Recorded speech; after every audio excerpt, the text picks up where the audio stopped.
Letztes Jahr, wegen Corona, konnte ich nicht in den Kinski. Und darum habe ich meine Gespendli nicht mehr gesehen. Und darum habe ich mit dem Papi einen Podcast angefangen zu machen. Wie wollen wir anfangen? Hast du eine Idee? Der Theo und ich haben den ersten Kinderpodcast «Theo erzählt» auf die Art von Kind zu Kind entwickelt. Daraus entstanden sind 36 Folgen von bedrohten und einheimischen Tierarten.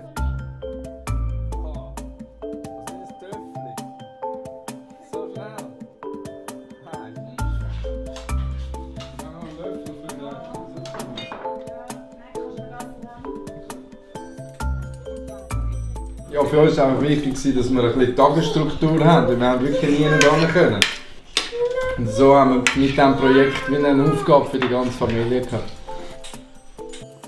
Und wie bist du auf die Idee gekommen, dass du über Tiere schwätzen Weil ich über Tiere so viel weiss.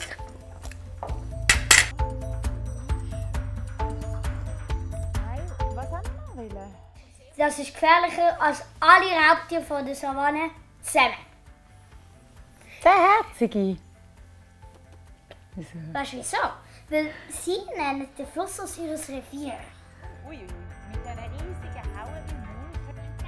Wer bestimmt, welche Tiere das ihr im Podcast besprecht? Hi Kinder. Da bestimmen wir ganz kurz, was wir etwa thematisieren wollen. Das absprechen mit ihm, wir bestimmen den Einstieg und dann geht es eigentlich gerade los als One-Take. Wenn die kämpfen, die beißen sie einander nicht, sondern machen nur das Maul auf. Und dann Fantastisch, wie die Leute da reagiert haben darauf. Also wir haben Sprachmemos bekommen, wir haben WhatsApps bekommen, aber auch Briefpost und Päckchenpost.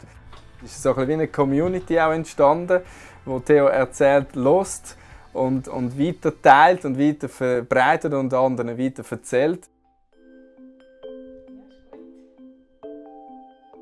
Wir haben nachher gemerkt, dass man das in der Schule mega gut brauchen kann, den Podcast, und haben ein Weiterbildungsangebot zusammengestellt. Podcast macht die Schule und dazu ein Lehrmittel entwickelt.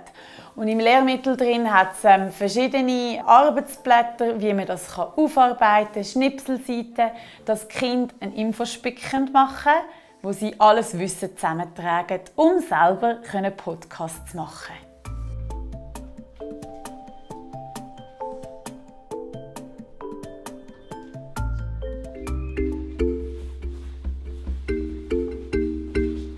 Das ist ein unglaubliches Gefühl, also dass wir da wirklich mit diesen Geschichten sogar den Weg da ins Naturmuseum Thurgau gefunden haben und auch willkommen geheissen worden sind, dass wir da die Geschichten da an einem grossen Publikum präsentieren in diesem schönen Museum.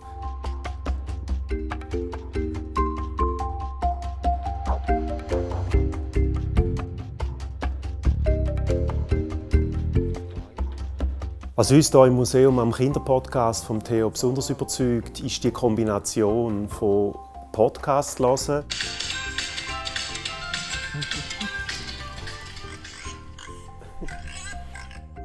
Auge in Auge im Museum mit den lebensechten Tierpräparaten, und das gibt ein ganz besonderes, ein ganz einzigartiges Museumserlebnis. Und der Theo erzählt dabei auch Geschichten über die Tiere, und er macht das nicht nur inhaltlich sehr korrekt, sondern was mich überzogen hat, auch ist sein Engagement, seine Begeisterung, und selbst ich als gestandener Museumsmann lasse ihm einfach immer wieder gern zu. Wie der Schnabel wirkt, dann ist er so dick und violett.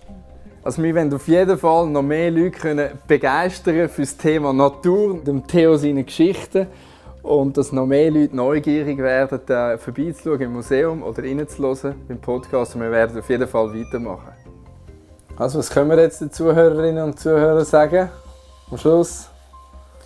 Tschüss, und das war es bis Sneakpad. Bis zum nächsten Mal. Und bis zum nächsten Mal.